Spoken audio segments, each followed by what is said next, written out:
अस्सलाम वालेकुम, मैं हूं हसनैन कुरैशी और आप देख रहे हैं मेरा यूट्यूब और फेसबुक चैनल। जावेद हाशमी ने इमरान खान के हक़ में कल जो प्रेस कॉन्फ्रेंस की और कहा कि जब तक इमरान खान को रिहा नहीं किया जाता वो जेल से बाहर नहीं आता, मैं उनकी डोर टू डोर कैंपेन करूंगा, उनके साथ खड़ा। और उन्होंने अपनी सीट से भी विदड्रा कर लिया था पीटीआई के हक़ में। आज उनके घर पर धावा बोला गया, उसकी डिटेल भी मैं आपको बताता हूँ। शाहिद खकान अब्बासी ने भी जावेद हाशमी के बाद इन इलेक्शन को बेमकसद और बेमानी करार दिया और कहा है कि ये इलेक्शन सिर्फ और सिर्फ मुल्क को इंतशार की तरफ ले जाएंगे और कुछ नहीं है। और क्या कहा वो वीडियो क्लिप भी मैं आपको दिखाता हूं। उसके बाद रिहाना डार की डोर टू डोर कैंपेन ने ख्वाजा आसिफ के छक्के छुड़ा दिए हैं और वो अवाम में जाने की बजाय अदालतों के चक्कर लगा रहे हैं। उसकी वीडियो क्लिप भी मैं आपको दिखाता हूं और तफसील भी बताता हूं। तफसील से पहले आप दोस्तों ये गुजारिश है कि मेरे चैनल को सब्सक्राइब करें, लाइक करें, शेयर करें। शुक्रिया। जावेद हाशमी ने जो डट कर इमरान खान के साथ खड़े हो गए और उन्होंने इमरान खान की रिहाई तक अपनी जंग जारी रखने का ऐलान किया। और उन्होंने कहा कि अगर अवाम कहती है कि इमरान खान को रिहा करो तो तुम्हें अवाम की आवाज़ सुनना पड़ेगी और उन्हें रिहा करना पड़ेगा। और उन्होंने कहा कि अगर इमरान खान अवाम का लीडर है तो इमरान खान मेरा भी लीडर है और मैं इमरान खान के साथ खड़ा हूँ और मैं उसकी रिहाई तक एक कैंपेन चलाऊँगा, उसके साथ खड़ा हूँ और मुझे जहां तक जाना पड़ा मैं जाऊंगा, इमरान खान को रिहा करवाऊंगा। क्योंकि इमरान खान की रिहाई के बगैर ये इलेक्शन बेमानी है, बेमकसद है। क्योंकि जिन इलेक्शन को अवाम नहीं मानेगी उनको कोई नहीं मानेगा।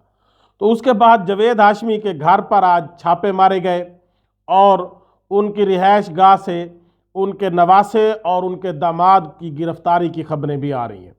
और लोग वहां पर काफ़ी ज़्यादा इकट्ठे हो गए और वो बता रहे थे कि जावेद हाशमी के नवासे को और उनके दामाद को जो है वो गिरफ्तार करके ले गए हैं। अब उसके बाद क्या होता है ये बाद में पता चलेगा। उसके बाद अब शाहिद खकान अब्बासी ने एक प्रेस कॉन्फ्रेंस की है, उसका थोड़ा सा क्लिप भी आप सुन लें। 47 से लेकर हमने आज तक हर इलेक्शन चोरी किया है। जिस मुल्क में अवाम की राय का एहतराम नहीं होगा वो मुल्क तरक्की नहीं करेगा। ये बुनियादी बात अगर हमें समझ नहीं आएगी, आज ये नोटिस देकर बुलाना, दबाव से वोट लेना, ये कोई सियासत नहीं है। इस सियासत को हम रद्द नहीं करेंगे तो फिर मुल्क आगे नहीं चलेगा। शाहिद खकान अब्बासी ने कहा कि इलेक्शन एक मुकद्दस आईनी फरीज़ा है जिसको करवाना हाकिम वक्त की जिम्मेदारी है। अगर इलेक्शन गैर मुतनाज़ा होंगे तो इन इलेक्शन को फिर कोई नहीं मानेगा। ये इलेक्शन ही है जो मुल्क की तरक्की या जवाल का जरिया होते हैं। उन्होंने कहा कि नैब या एंटी करप्शन मुल्क के करप्ट तरीन इदारे खुद बन चुके हैं और इनका एहतसाब कौन करेगा। आज ये सिर्फ इलेक्शन को तोड़ने मरोड़ने के लिए इस्तेमाल हो रहे हैं, ये सियासत की जोड़ तोड़ में इस्तेमाल हो रहे हैं। ये हमारे मुल्क की बदनसीबी है। आज जहां दुनिया तरक्की कर रही है, हमारा मुल्क क्यों जवाल में है। जिस मुल्क में अवाम की राय का एहतराम नहीं होगा मुल्क तरक्की नहीं करेगा।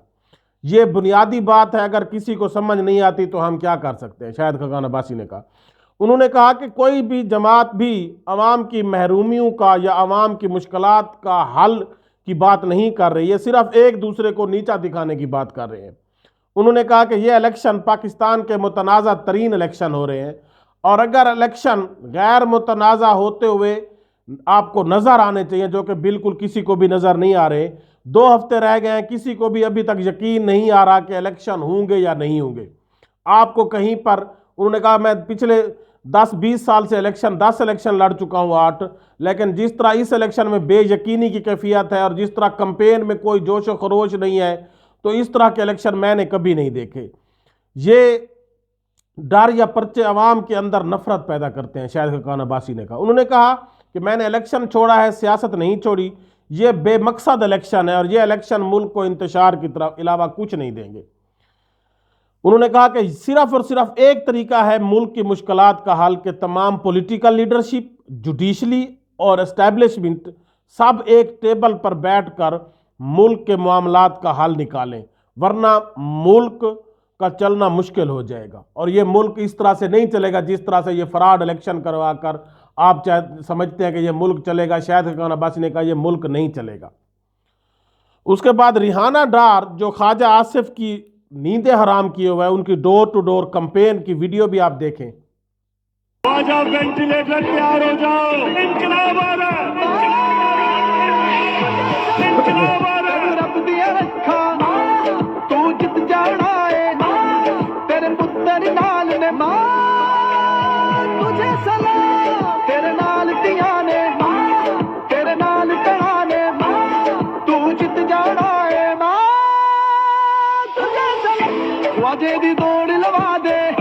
लोग जिस तरह रिहाना डार का इस्तकबाल कर रहे हैं और वो डोर टू डोर जा रही है, और जिस तरह लोग, बच्चे, खवातीन, बूढ़े, मर्द, नौजवान रिहाना डार का इस्तकबाल कर रहे हैं, उनके ऊपर फूल निछावर कर रहे हैं और उनके साथ चल रहे हैं, इससे ख्वाजा आसिफ की नींदें हराम हो चुकी हैं। और वो बजाय, क्योंकि वो अवाम में जाने का तो रहा नहीं है, और अवाम में जाने की बजाय वो अदालतों के चक्कर लगाता है कि कभी किसी अदालत में, कभी किसी अदालत में, कि रिहाना डार को इस बुनियाद पर नाअहल करार दिया जाए, इस बुनियाद पर।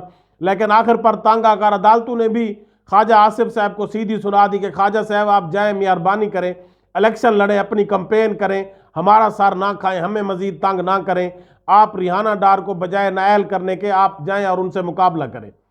लेकिन ख्वाजा आसिफ साहब को हार यकीनी नजर आ रही है, क्योंकि जिस तरह एक माँ अपने बेटों की गिरफ्तारी के बाद डट कर खड़ी हो गई है और उन्होंने अपने बेटों के ऊपर होने वाले जुल्म का बदला लेने का वादा किया है, और इमरान खान के साथ जिस तरह वो डट कर खड़ी हो गई हैं, तो यकीनन ख्वाजा आसिफ को कहीं भी अपनी जीत जो है वो नज़र नहीं आती, उनको 100% अपनी हार नज़र आती है। इसीलिए बजाय वो कंपेन पर जाने के वो अदालतों के चक्कर लगा रहे हैं। लेकिन Rihana Dar door to door campaign कर रही है, लोग उसका इस्तकबाल कर रहे हैं, हर जगह पर, हर गली कूचों में लोग, खवातीन, मर्द बाहर निकल कर रिहाना डार को सलाम पेश कर रहे हैं, उसको सल्यूट कर रहे हैं और माँ की अजमत को सलाम कर रहे हैं। और सब लोग एक माँ के साथ, एक दुखियारी माँ के साथ डट कर खड़े हो गए, जिनसे उनकी जीत जो है वो 100% यकीनी नजर आ रही है। अल्लाह हाफिज।